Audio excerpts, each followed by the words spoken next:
ଓକିଲ ସଂଘ ନିର୍ବାଚନ ନୀଳଗିରି ଉପଖଣ୍ଡରେ ଚିତ୍ତଷଡ଼ଙ୍ଗୀ ଏବଂ ନୀଳଗିରି ବାର୍ ଆସୋସିଏସନରେ ଅମରେନ୍ଦ୍ର ପଟ୍ଟନାୟକ ସଭାପତି ଭାବେ ନିର୍ବାଚିତ। ଚଳିତ ବର୍ଷ ସମଗ୍ର ରାଜ୍ୟରେ ଓକିଲ ସଂଘ ନିର୍ବାଚନ ମାର୍ଚ୍ଚ 29 ତାରିଖ ଅନୁଷ୍ଠିତ ହୋଇଯାଇଛି। ନୀଳଗିରି ଉପଖଣ୍ଡରେ ଦୁଇଟି ଓକିଲ ସଂଘ ଏହି ନିର୍ବାଚନ ପ୍ରକ୍ରିୟାରେ ସାମିଲ ହୋଇଥିଲେ। ନିର୍ବାଚନରେ ନୀଳଗିରି ବାର୍ ଆସୋସିଏସନର ସମ୍ପାଦକ ଭାବେ ନିର୍ବାଚିତ ହୋଇଛି।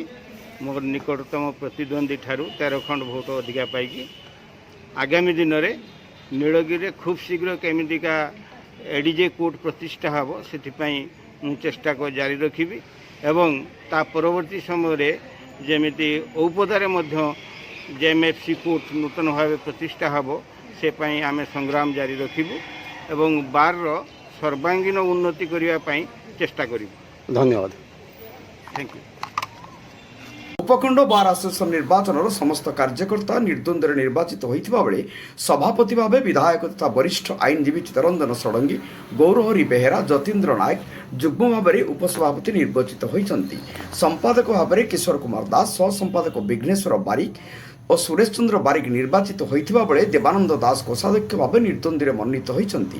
କାର୍ଯ୍ୟକାରୀ ସଦସ୍ୟ ଭାବରେ ଜୟନ୍ତ କୁମାର ସାହ, ପ୍ରଶାନ୍ତ କୁମାର ମଲ୍ଲିକ, ତନୟ ପାତ୍ର, ଶାନ୍ତିଲତା ମିଶ୍ର, ତନୁସ୍ମିତା ମଲ୍ଲିକ ସଂଘର ସଦସ୍ୟ ଭାବେ ମନୋନୀତ ହୋଇଛନ୍ତି। ଅନୁରୂପ ଭାବେ ନୀଳଗିରି ବାର୍ ଆସୋସିଏସନର କାର୍ଯ୍ୟକର୍ତ୍ତା ନିର୍ବାଚନରେ ପ୍ରତିଦ୍ୱନ୍ଦ୍ୱିତା ହୋଇଥିବାରୁ ବରିଷ୍ଠ ଆଇନଜୀବୀ ଅମରେନ୍ଦ୍ର ପଟ୍ଟନାୟକ ଗଦାଧର ପରିଡ଼ାଙ୍କୁ ପରାସ୍ତ କରି ନିର୍ବାଚିତ ହୋଇଛନ୍ତି। ଉପସଭାପତି ପଦବୀ ରଞ୍ଜନ କୁମାର ପଣ୍ଡା ନିର୍ଦ୍ୱନ୍ଦ୍ୱରେ ନିର୍ବାଚିତ ହୋଇଥିବା ବେଳେ ଦେବେନ୍ଦ୍ର ପଣ୍ଡା ସମନାଥ ନାୟକଙ୍କୁ ପରାସ୍ତ କରି ସମ୍ପାଦକ ପଦବୀ ହାସଲ କରିଥିଲେ। ଯୁଗ୍ମ ସମ୍ପାଦକ ଭାବେ ଅନନ୍ତ ପ୍ରସାଦ ପଣ୍ଡା, କରୁଣାକର ସ୍ୱାଇଁ କୋଷାଧ୍ୟକ୍ଷ ଭାବେ ନିର୍ବାଚିତ ହୋଇଛନ୍ତି। କାର୍ଯ୍ୟକାରୀ ସଦସ୍ୟ ଭାବରେ ଚିରଞ୍ଜୀବ ପାଣିଗ୍ରାହୀ, ପ୍ରତିମା ମହାନ୍ତି, ନିବେଦିତା ଜେନା, ଶାନ୍ତନୁ କୁମାର ବିଶ୍ୱାଳ, ଶରତ କୁମାର ବେହେରା ପ୍ରମୁଖ 5 ଜଣ ସଦସ୍ୟ ନିର୍ଦ୍ୱନ୍ଦ୍ୱରେ ନିର୍ବାଚିତ ହୋଇଛନ୍ତି। ସମସ୍ତ କାର୍ଯ୍ୟକର୍ତ୍ତା ଏପ୍ରିଲ 1 ତାରିଖ ଠାରୁ 2026 ମସିହା 31 ପର୍ଯ୍ୟନ୍ତ ପଦବୀରେ ଉପସ୍ଥାପିତ ରହିବେ। ନୀଳଗିରିରୁ ମନୋଜ ମହାନ୍ତିଙ୍କ ରିପୋର୍ଟ, ଜନତା ଏକ୍ସପ୍ରେସ।